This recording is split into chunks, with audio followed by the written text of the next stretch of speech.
floor to you. Is there anything that maybe you prepared that we didn't talk about, or just anything more to say? No, I mean, nothing. I think we touched on a lot. I mean, no, I don't know. Ryan, Jill, did you have anything as I was talking? Anything that kind of comes out?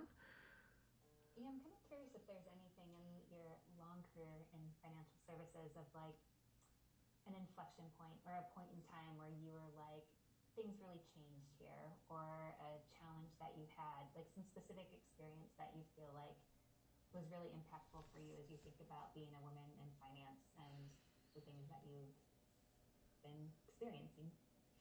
I'm trying to think. That's a good question.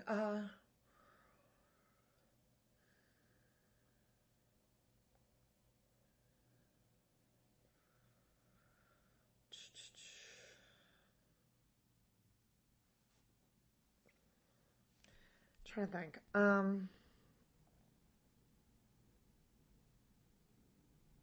maybe like a female mentor, or just like a story about like something that's really been impactful for you in your career focused in, D&I and Yeah. Well, one of my,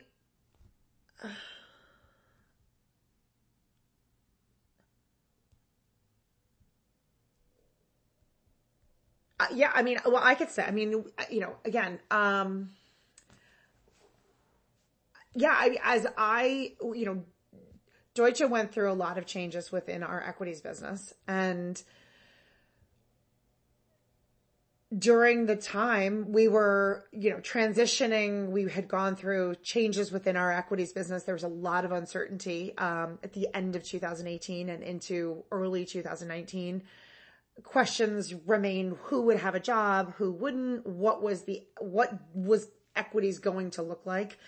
And it was really through WOWs that I actually reached out to numerous folks within WOWs as senior mentors to me for advice and guidance. And if I did not have that network, I certainly wouldn't be in the position that I am today.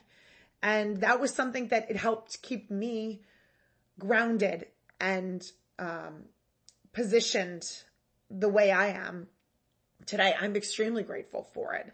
The advice I give to up and coming rising talent at the bank is certainly to leverage that network and to utilize it, because it's only going to be helpful. You never know where people are going to end up. Some of those folks are no longer at Deutsche. They're not at Deutsche Bank anymore. Some are no longer here. Some are. And those are folks that I still lean on. Some are women, some are not, but they are members of WOWs. As I mentioned, not all members of WOWs are women, but I will say that I think those are, we went through some difficult, times at the end. It was the end of 18 and the beginning of 19. And those were struggles, for those. I also, frankly, going even further back, went through a personal time that was very difficult, in 2015. The beginning, it was the end of 14, beginning of 2015. I actually was getting divorced. And that was something that I did not tell people at work. My boss did not know. That was something that, I certainly leaned on some senior mentors, female, that were extremely helpful for me. And that was something that, I kept it, a secret, from my boss, who was a male, at the time. And, it was something I didn't want folks at work, but I did need someone kind of as a mentor to help me and guide me through that. Thanks for sharing that. I guess the only other thing, and you may have said it, and maybe it's just repeating it, but like, why was it so important for you to become involved in WOWs? Like, why do you feel so passionate about it?